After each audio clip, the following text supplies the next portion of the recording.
The paralyzed girl only had $3 for her birthday until the single dad next table walked over. Before we continue, please tell us where in the world are you tuning in from. We love seeing how far our stories travel. The bell above the cafe door struggles against its mount as the young woman pushes through the entrance.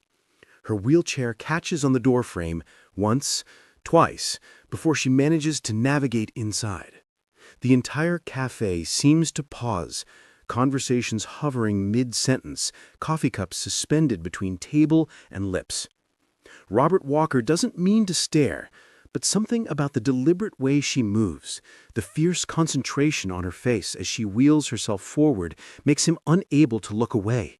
His daughter Grace has stopped coloring her butterfly, purple crayon frozen in midair. "Daddy?" Grace whispers, but Robert gently touches her hand. "Not now, sweetheart." The unspoken words hang between them as they watch the young woman approach the counter. She's maybe 21, 22 at most. Blonde hair pulled back in a ponytail that's seen better days. Her sweater has a small hole near the shoulder, the kind you'd fix if you had someone to notice it needed fixing.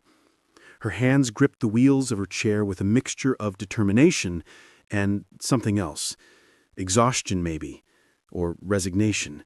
Mrs. Patterson, who's owned this cafe for 30 years and seen every kind of heartbreak walk through that door, brightens with recognition. "Angela! Happy birthday, dear!"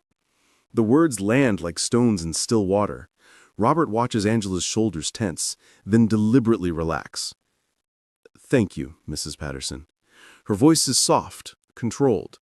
The voice of someone who's learned not to take up too much space. 22 today, isn't it?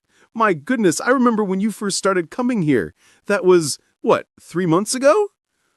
4. Angela's fingers find her wallet, worn leather that might have once been red but has faded to something between pink and brown. "Could I have one of the small cupcakes, please?" Robert pretends to be interested in his coffee, but he's watching her count the bills. 1, 2, then quarters from a small plastic bag. 25, 50. She counts them twice, her lips moving silently. "The vanilla one with the pink frosting?" Mrs. Patterson asks, already reaching for it. "Yes, please. How much?" $2.50. Angela slides the exact amount across the counter. The coins make small clicking sounds against the laminate. Robert notices there's nothing left in her wallet as she folds it closed. Nothing. Mrs. Patterson puts the cupcake in a small box with more care than necessary. "Would you like a candle, dear? On the house." For a moment, Angela's composure cracks. Her eyes shine with something raw and desperate before she pulls it back, locks it down.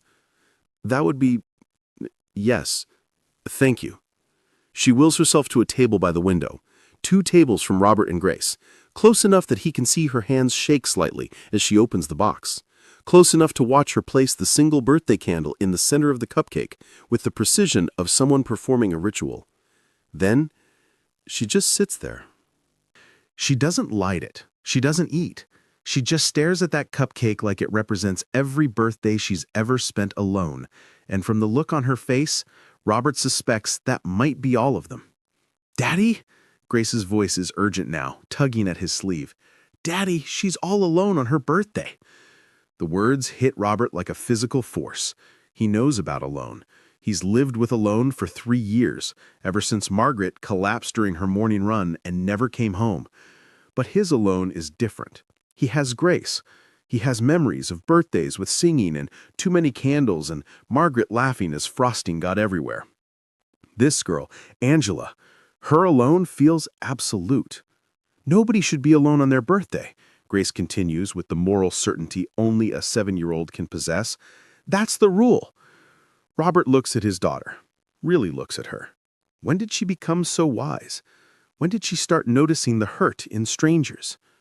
"You're right," he hears himself say. His body is already moving, standing, and Grace is bouncing beside him with anticipation.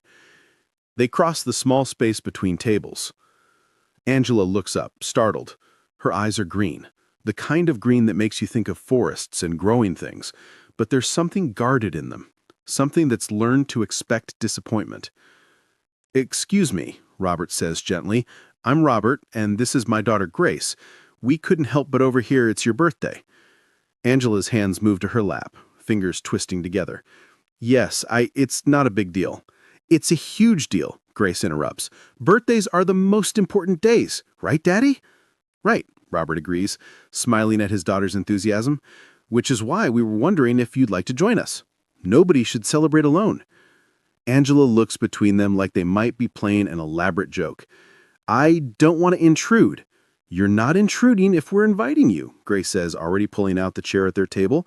Come on, I have coloring books and Daddy always orders too many fries and we can share. A sound escapes Angela, half laugh, half something else. I haven't colored in years. Then you definitely need to, Grace declares with authority. It's very important for grown-ups to color. It helps their feelings. Robert wants to ask where Grace heard that, but Angela is already wheeling herself over, and there's something different in her expression, something like hope trying to break through. As she settles at their table, Robert catches Mrs. Patterson watching from behind the counter. The older woman gives him a small nod and starts preparing something. So, Angela, Robert says once she's comfortable, Grace is right about birthdays being important. Any special plans for 22? Angela's fingers trace the edge of the cupcake box. This is pretty much it. She pauses, seeming to weigh her words. I don't really have anyone to celebrate with. I work at the Disability Advocacy Center downtown, but I just started a few months ago. I haven't really made friends yet. Why don't you have a family? Grace asks with her characteristic directness. Grace, Robert starts, but Angela holds up a hand. It's okay. I grew up in foster care, never got adopted, aged out of the system at 18. She says it matter-of-factly, like she was talking about the weather, but Robert hears the years of practice it took to say those words without breaking. The confession hangs in the air. Robert thinks about all the birthdays this girl has spent alone. 18 years in the system, 4 years on her own, 22 birthdays, and this might be the first time someone's invited her to their table. Foster care? Grace asks, and Robert can see her trying to understand. They've talked about different kinds of families, but this is new territory.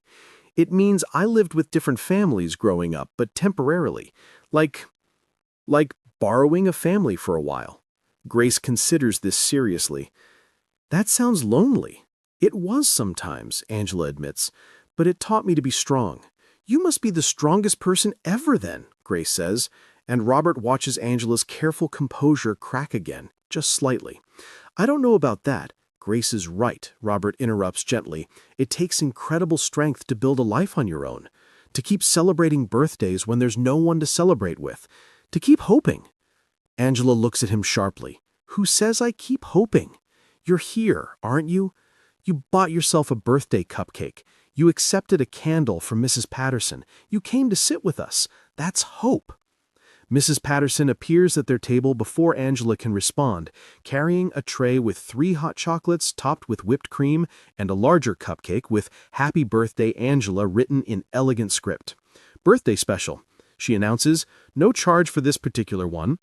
Angela's eyes fill with tears. I already spent. Did I ask for money? Mrs. Patterson says firmly. 22 years old. That's worth celebrating properly. Grace immediately grabs the lighter from the counter and carefully lights both candles, the one on Angela's small cupcake and the one on the new bigger one. Make wishes on both, double birthday power. Angela laughs, a real laugh this time, and Robert realizes it's probably the first genuine joy he's heard from her. What do I wish for? She asks, and it's clear she's not really asking about the candles. Whatever you want most, Grace says, seriously. Birthday wishes are powerful. They can change everything. Angela closes her eyes. In the candlelight, Robert can see the child she must have been, blowing out candles in different kitchens with different temporary families, always wishing for the same thing. When she opens her eyes and blows out both candles, tears are streaming down her face. I'm sorry, she says, wiping at her cheeks. I'm not someone who cries. Hey, Robert says softly, it's okay. Birthdays are emotional. Trust me, I cried at my last 3. Really? Angela asks. Really? Grace had to bring me tissues. Lots of them. Daddy cries at everything now, Grace informs Angela seriously. Even commercials with dogs in them. But he says it's okay, because tears mean you're feeling things, and feeling things means you're alive. Angela looks at Robert with something like understanding. You lost someone. It's not a question, but Robert nods anyway. My wife, 3 years ago. Brain aneurysm during a morning run. Grace was 4. I'm sorry. Thank you. But we're learning, Grace and I, that you can build something new from loss. Not a replacement, but something different. Something that honors what was while making room for what could be. Angela's hands wrap around her hot chocolate mug like she's drawing warmth from more than just the drink. I wouldn't know about honoring what was. I don't even know who my parents were. The foster system said my mother was young, overwhelmed, left me at a hospital when I was 2 weeks old. No name, no note, just left. Grace reaches across the table and takes Angela's hand. That's so sad. It used to make me angry, Angela admits. Every birthday I'd wonder if she remembered, if she knew it was the day her daughter turned 5 or 10 or 16. But anger is exhausting. Now I just exist with it. How did you end up in the wheelchair? Robert asks gently. If you don't mind me asking. Angela takes a sip of her hot chocolate before answering. Rock climbing accident when I was 18. Funny thing is, it was my first time doing something just for fun. I'd just aged out of foster care, gotten a scholarship to community college, and some kids invited me to go climbing. I thought, why not? I'm finally free to make my own choices. She pauses, and Robert can see her reliving it. The equipment failed. Nobody's fault, just a faulty carabiner. Fell 30 feet, woke up in the hospital unable to feel my legs. The kids who invited me never visited. I guess they felt guilty, or maybe they just didn't know what to say to the foster kid, who was now also paralyzed. That's when I learned that being alone in foster care was just practice for being alone in the world. Robert feels Grace squeeze his hand under the table. His daughter, who lost her mother before she could really form memories, understanding something about this woman's pain that transcends age. You know what I think? Grace says suddenly. I think you're wrong about being alone. Angela raises an eyebrow. Oh? You said you were practicing being alone, but I think you were practicing being strong, so that when you found your real family, you'd be ready. Grace, honey, I don't have a real family. Not yet, Grace interrupts. But Daddy says family isn't always the people you're born to. Sometimes it's the people who choose you, and we choose you. The words hang in the air like suspended notes of music. Angela looks at Robert, seeking confirmation that his 7-year-old daughter isn't speaking out of turn. Grace is right, Robert says simply. We know what it's like to have an empty seat at the table, to have too much quiet in the house. Maybe we could fill some of that empty space for each other. You don't even know me, Angela whispers. I know you spent your last $3 on a birthday cupcake. I know you work helping other people with disabilities even though you're struggling yourself. I know you've survived 22 years without anyone to call family, and you're still kind enough to accept a candle from Mrs. Patterson and gentle enough to humor a 7-year-old with coloring books. And you're really good at hot chocolate drinking, Grace adds seriously. That's important in a friend. Angela laughs through her tears. I don't know what to say. Say you'll come to the science museum with us on Sunday. They have a butterfly house, and the butterflies land on you, and it's magical, and you need magic in your life. How do you know I need magic? Everyone needs magic, but especially people who've had too many birthdays without it. Robert pulls out his phone. Give me your number. Fair warning, Grace just discovered knock-knock jokes, so you might get a few dozen of those. As Angela enters her number with shaking fingers, she says, "I should warn you, I don't know how to do this, the family thing, the friend thing. I might mess it up." "Perfect," Robert says. "We don't know how to do it either. We're just making it up as we go." "Daddy says that's what all families do," Grace adds, now coloring a purple butterfly with intense concentration. "They just pretend they know what they're doing until one day they realize they actually do." Mrs. Patterson appears again, this time with a small bag. "Leftover muffins," she says, pressing them into Angela's hands. "For breakfast tomorrow. Birthday breakfast." "Mrs. Patterson, I can't keep taking." "You're not taking, I'm giving. There's a difference. And Angela, I've watched you come in here for 4 months, always alone, always counting exact change. Today's the first time I've seen you smile. Really smile. That's worth more than all the muffins in my kitchen." Angela looks around the table, at Robert with his kind eyes and patient smile, at Grace with her purple-stained fingers and fierce love, at Mrs. Patterson with her maternal insistence, and something shifts in her expression. "The wish," she says suddenly. "The birthday wish I made. You're not supposed to tell," Grace exclaims. "It won't come true." "I think it already has," Angela says. "I wished for exactly this, for people who would see me more than my chair, more than my past, for a place to belong, even if just for an afternoon." "Not just an afternoon," Robert says firmly. "We do dinner on Tuesdays. Nothing fancy, usually just spaghetti or takeout. Grace insists on dessert. You should come. And Saturdays we come here, and sometimes we go to the library, and sometimes the park. And oh, do you like movies? We have movie nights on Fridays, but Daddy always falls asleep." "I do not always fall asleep. You snore, Daddy. Angela, you'll hear him snore." The banter continues, easy and warm, and Angela finds herself relaxing in a way she hasn't in years, maybe ever. The afternoon light slants through the cafe windows, painting golden stripes across their table, and for the first time in her life, Angela understands what people mean when they talk about feeling at home. Robert's phone buzzes. He glances at it and sighs.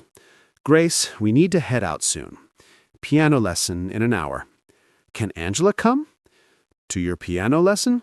"Why not? She can see me play hot cross buns really badly." Angela laughs. "As tempting as that sounds, I should probably get going too. This has been—" She pauses, searching for words. "This has been the best birthday I've ever had." "Wait!" Grace jumps up and tears the butterfly picture from her coloring book.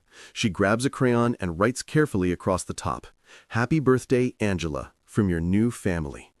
Angela takes the picture with trembling hands, holding it like it's made of spun glass. "Thank you, Grace. I'll treasure this."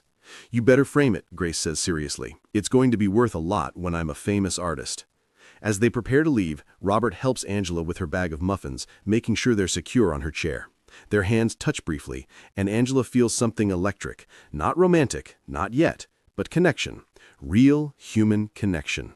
Sunday, 10 o'clock at the museum entrance, Robert confirms. Grace wasn't kidding about the butterflies. They really do land on you. "Like magic," Angela says, looking at Grace. "Exactly like magic." As Angela wheels toward the door, she turns back one more time. "Robert, thank you for seeing me. Not the chair, not the foster kid, not the tragedy, just me." "Angela," Robert says seriously, "that's all we ever saw." Outside, Angela pauses on the sidewalk, looking down at Grace's butterfly picture. The purple wings are uneven, the antennas crooked, but it's the most beautiful thing she's ever owned. She carefully folds it and tucks it against her heart, where 22 years of emptiness doesn't feel quite so heavy. Back inside, Grace tugs on Robert's hand. "Daddy, do you think Angela knows we need her too?" Robert looks at his wise, wonderful daughter. "What do you mean, my sweetheart?" "Well, she thinks we're helping her, but really she's helping us too, right? Our family got smaller when Mommy went to heaven. Now it's getting bigger again." "You're absolutely right, Grace. Sometimes helping someone else is really helping yourself too." "Is that why you look less sad, Daddy? Because of Angela?" Robert considers this. He hadn't realized it, but Grace is right. For the first time in 3 years, he feels something shifting inside him. Not healing, exactly, but opening, making space. "Maybe it is, baby. Maybe it is." That night, Robert receives a text from Angela. "I've been practicing my knock-knock jokes for Grace. Fair warning, they're terrible." He smiles, typing back, "Perfect. Terrible jokes are a family tradition." There's a pause, then, "Family? I like the sound of that." Get used to it. Grace has already planned our next 6 months of activities. Hope you like zoos, parks, and apparently a lot of butterfly-related excursions. The Science Museum on Sunday becomes the first of many adventures. Angela arrives early, nervous energy radiating from her as she waits by the entrance. Grace spots her from across the parking lot and breaks into a run, leaving Robert jogging to catch up. "Angela, you came!" "I said I would," Angela says, catching Grace in an awkward but genuine hug. "I even brought knock-knock jokes." "Tell me." "Knock-knock." "Who's there?" "Butterflies." "Butterflies who?" "Butterflies in my stomach because I'm so excited." Grace dissolves into giggles, and Robert realizes this might be the first joke Angela has ever told a child, the first of many firsts she'll experience with them. Inside the butterfly house, the humid air wraps around them like a tropical embrace. Hundreds of butterflies float through the space, their wings catching light like stained glass windows. Grace immediately becomes a landing pad, butterflies drawn to her bright pink shirt and infectious laughter. "Look, Angela, you have one!" Angela looks down at her shoulder where a monarch butterfly has perched, its orange and black wings slowly opening and closing. Her face transforms with wonder, the kind of pure, childlike amazement that foster care and accident and loneliness hadn't managed to kill. "It's beautiful," she whispers. "You're beautiful," Grace says matter-of-factly. "The butterfly knows it. That's why it picked you." Angela's eyes meet Robert's over Grace's head, and he sees everything she can't say. "Thank you for this. Thank you for her. Thank you for seeing me as beautiful when the world taught me I was disposable." He nods, message received. They spend 3 hours at the museum. Angela proves to have an encyclopedic knowledge of random facts, making Grace laugh with stories about how butterflies taste with their feet and how some can fly 3,000 miles. Robert finds himself watching Angela more than the exhibits, seeing her walls come down brick by brick as Grace's enthusiasm proves impossible to resist. At lunch in the museum cafe, Grace announces, "Angela, you should come to my school's Thanksgiving show. I'm going to be a turkey." "Grace, that's not for 2 months," Robert reminds her. "So what? Angela needs time to prepare. Being in our family means you have to come to all my shows, even the bad ones." "Especially the bad ones," Robert adds with a grin. Angela laughs. "I don't know if I count as family after 1 museum trip." "2. The cafe was 1. This is 2. That's practically ever in friend time." As they leave the museum, Angela says quietly to Robert, "Is she always this incredible?" "Pretty much. Though fair warning, she's also stubborn, hates broccoli with a passion that seems excessive, and will con you into reading the same bedtime story 17 times. "Sounds perfect," Angela says, and means it. Tuesday dinner becomes a tradition before any of them realize it's happening. The first time, Angela brings a store-bought pie, apologizing that she doesn't know how to cook. The second time, she brings ingredients and asks Robert to teach her. By the 4th Tuesday, she's making her own contribution, lumpy mashed potatoes that Grace declares the best ever, even though they both know they're not. It's during the 6th Tuesday dinner that Angela finally tells them the whole truth about her disability. "I lied," she says suddenly, putting down her fork, "about the rock climbing. I mean, it was a climbing accident, but it wasn't equipment failure." Robert and Grace wait patiently. "I jumped," Angela says quietly.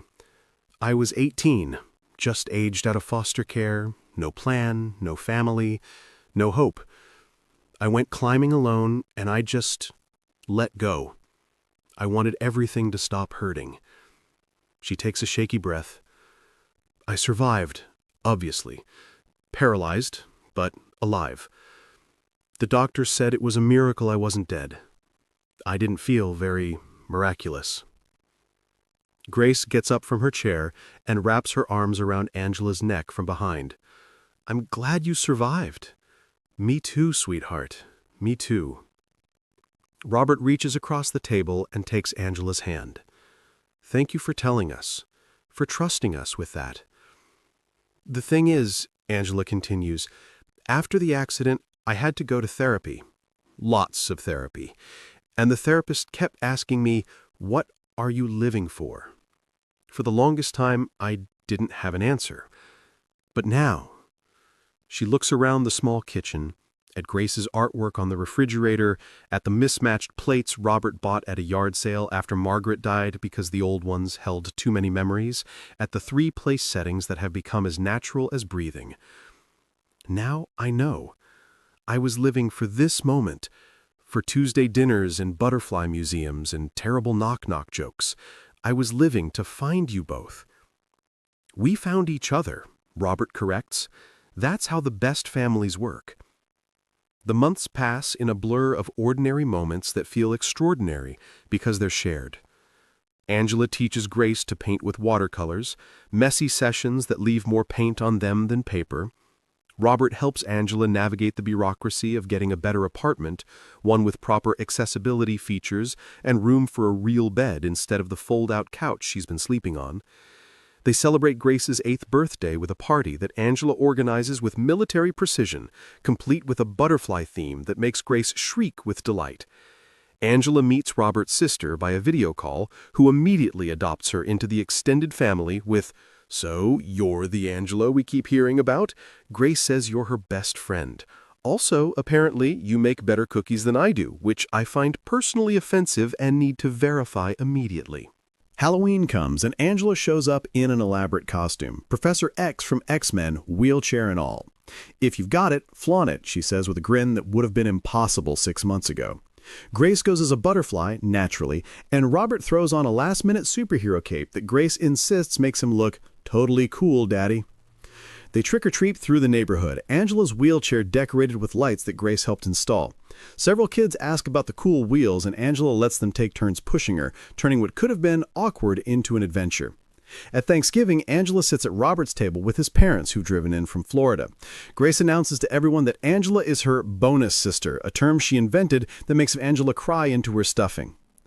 "I always wanted another daughter," Robert's mother says, patting Angela's hand. "The universe works in mysterious ways." Christmas arrives with the first real snowfall Cincinnati has seen in years. Angela shows up at Robert's door on Christmas Eve with a small wrapped package and a confession. "I've never had a real Christmas morning. Foster care did their best, but it was always institutional." "Well," Robert says, pulling her inside where Grace is vibrating with excitement, "prepare to be overwhelmed. Grace believes in Christmas with the intensity of 1,000 suns." They stay up late assembling a dollhouse Robert bought for Grace, Angela reading the instructions while Robert curses at tiny plastic pieces. When Grace finds them asleep on the living room floor Christmas morning, surrounded by dollhouse furniture and empty hot chocolate mugs, she declares it the best Christmas ever before waking them up by jumping on both of them. Angela gives Grace the butterfly picture she colored that first day, now professionally framed and matted. Grace cries and hugs her so hard Angela can barely breathe. She gives Robert a leather journal embossed with the words, "For new chapters," and he has to excuse himself to the bathroom to compose himself. Their gifts to Angela are simple but perfect. A key to the house from Robert, "Your family. Family has keys," and a handmade book from Grace titled Angela's First Year with Us, filled with photos neither of them realized Grace had been taking on Robert's phone. New Year's Eve finds them on Robert's roof, wrapped in blankets, watching fireworks over the city. Grace fell asleep an hour ago, curled between them like a small, snoring butterfly. "I have something to tell you," Angela says quietly. Robert tenses, old fears surfacing. "People leave. People always leave." Angela continues, "I got promoted. Full-time coordinator position, with benefits." And she pauses, "They want me to speak at conferences about survival, about building a life after trauma. They think my story could help people." "Angela, that's incredible." "I said yes, but only if I could bring my family to some of them. Grace wants to see the ocean, right?" Robert's throat tightens. "She does. Well, there's a conference in San Diego in March. We'll be there." As midnight approaches, Angela says quietly, "I tried to kill myself on a mountain, and instead I found a reason to live in a $3 cupcake and a 7-year-old's butterfly picture. If that's not proof that the universe has a sense of humor, I don't know what is. Maybe it's proof the universe knows what it's doing, Robert suggests. Putting broken people together to make something whole? Something like that. Grace stirs, mumbles something about butterflies, then settles again. Robert, Angela says as fireworks begin to explode over the city. Yeah? Thank you for seeing me that day in the cafe. You saw me. You saw us too, Robert reminds her. 2 lost souls pretending to have it together. 3 lost souls, Angela corrects, looking at Grace, but not lost anymore. February brings an unexpected challenge. Angela gets sick, really sick, a kidney infection that lands her in the hospital, her compromised system struggling to fight it off. Robert and Grace camp out in her hospital room, ignoring visiting hours and charming nurses into looking the other way. You don't have to stay, Angela says weakly on day 3. Family stays, Grace says firmly, not looking up from her coloring. That's the rule. It's during this hospital stay that they meet Angela's social worker from years ago, Ms. Martinez, a tired-looking woman who tears up when she sees Angela surrounded by people who clearly love her. I always wondered what happened to you, she tells Angela privately. I was one of the ones I worried about most. No family, aging out, then the accident. I'm so glad you found your people. They found me, Angela corrects, watching Robert help Grace with her homework in the corner. Or maybe we found each other. When Angela finally gets released, Robert and Grace have reorganized her entire apartment, making it more accessible and adding touches of home. Grace's artwork on the walls, a cozy blanket on the couch, a photo from Christmas on the bedside table. You didn't have to... Family, Robert and Grace say in unison, then burst out laughing. March arrives with the San Diego conference. Angela speaks to a room of 500 people about resilience, about finding family in unexpected places, and about how a $3 cupcake changed her life. Robert and Grace sit in the front row, Grace holding a sign that reads, "That's our Angela," with butterflies drawn all around it. After her speech, a young woman in a wheelchair approaches. I'm aging out next month. Foster care. I'm terrified. Angela takes her hand. I was too. But can I tell you something? The family you're meant to have might not be the one you were born into. They might be waiting for you in a cafe or a museum or somewhere you haven't even imagined yet. Don't give up before you find them. On the beach that evening, Grace runs ahead, chasing seagulls and shrieking with joy at her first glimpse of the ocean. Robert and Angela move slower, her wheelchair struggling in the sand, until Robert helps navigate to a better spot. She's going to remember this forever, Angela says, watching Grace spin in circles, arms outstretched. So will I. So will you. My first family vacation, Angela muses, at 23. First of many. They watch the sunset paint the ocean in shades of gold and pink. Grace eventually returning to plop down beside them, exhausted and covered in sand. Angela, Grace says sleepily, I love you. I love you too, Butterfly. And Daddy loves you too, Grace continues. He just sometimes forgets to say it because he's scared of feelings. Grace, Robert protests, but he's laughing. It's true, but it's okay, because Angela knows, right, Angela? Angela reaches over and takes Robert's hand. I know. And she does. It's not romantic love, not yet. Maybe someday, maybe not.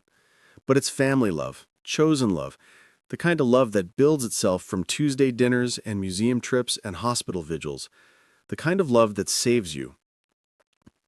1 year after that first meeting in the cafe, they return to the same table. Mrs. Patterson brings out a cake she's made specially, 3 layers covered in butterflies. For my favorite family, she says, beaming. Angela is different now. Still in the wheelchair, but sitting taller. Her hair is longer, healthier. She wears a sweater Grace picked out, bright purple, no holes. She laughs easily, touches freely, takes up space in the world like she finally believes she deserves to be here. Make a wish, Grace commands, as Angela prepares to blow out the candles. Angela looks at Robert and Grace, at Mrs. Patterson, at the cafe that started it all. I don't need to. Everything I wished for is already here. Wish anyway, Grace insists. Birthday rules. So Angela closes her eyes and wishes.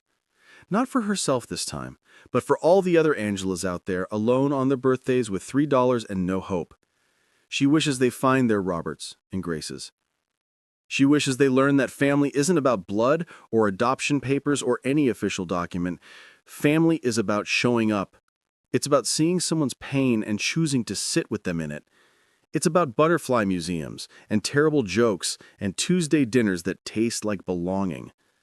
She blows out the candles and Grace cheers, and Robert squeezes her shoulder, and Mrs. Patterson wipes away tears, and Angela knows with absolute certainty that she is finally, completely, unconditionally home. 3 years after that first birthday, Angela wheels down an aisle scattered with butterfly wings made of paper. Hundreds of them, each one decorated by a child from the foster care group home she now volunteers at. Robert waits at the end of that aisle, Grace beside him as the world's most enthusiastic flower girl. They'd fallen in love slowly, carefully, like two people who knew what it meant to lose everything and were terrified to risk again. But love, real love, doesn't ask permission. It just grows, steady and sure, through shared struggles and small victories. "Do you take this woman?" the officiant asks Robert. "We already did," Grace announces loudly. 3 years ago. This is just paperwork." The congregation laughs, Robert's family, Angela's colleagues, the kids from the group home, Mrs. Patterson in the front row crying into a handkerchief. "But yes," Robert says, looking at Angela with eyes that hold their entire story. "Forever, yes." When they kiss, Grace releases a box of butterflies she's been secretly holding. Real ones, monarchs that spiral up into the sky like wishes made visible. Later, Angela will ask how she managed it, and Grace will say, "Magic, duh." At the reception, Angela's former social worker makes a speech. "I've been in foster care for 20 years. I've seen a lot of kids age out. Most struggle. Some don't make it. But Angela proved that sometimes the family you need is waiting for you in the most unexpected place. Sometimes it just takes one person seeing you, really seeing you, to change everything." Robert's sister adds, "When Robert first told me about Angela, he said, 'We're helping this girl who has no one.' But watching them these past 3 years, I realized Angela wasn't the only one being saved. She saved Robert and Grace too. From grief, from closing off, from forgetting that life can still be beautiful after loss." The $3 cupcake makes an appearance. Mrs. Patterson has recreated it exactly, down to the vanilla cake and pink frosting, though this time it's surrounded by a feast that fills the entire reception hall. Angela takes a bite and remembers that girl who counted exact change, who thought $3 was all she had to offer the world. "What are you thinking?" Robert asks, spinning her wheelchair in a practiced dance move they've perfected over the years. "That I'm glad I didn't die on that mountain," Angela says simply. "That I'm glad I made it to 22. That I'm glad I had exactly $3 that day. Not a penny more or less," Robert agrees. "Because any more, and I might have bought 2 cupcakes, eaten alone, and left before you could notice me. I would have noticed you anywhere," Robert says, then adds with characteristic honesty, "but I'm glad it was there, our place." Grace interrupts their dance, demanding to be lifted onto Angela's lap, a move they've also perfected, Robert supporting Grace while she balances on Angela's chair, the three of them spinning together like they're the only people in the world. The story ends here, but really it never ends, because somewhere right now there's someone sitting alone, counting exact change, believing they're invisible. And somewhere else, there's someone who could see them if they just looked up. Subscribe if you believe in the power of human kindness. Share this with someone who needs to know they're worth seeing. Remember, sometimes all it takes is $3, a moment of courage, and someone willing to say, "Would you like to join us?" Your story isn't over. Your family might be waiting in the most ordinary place. All it takes is the courage to be seen, and to see others in return.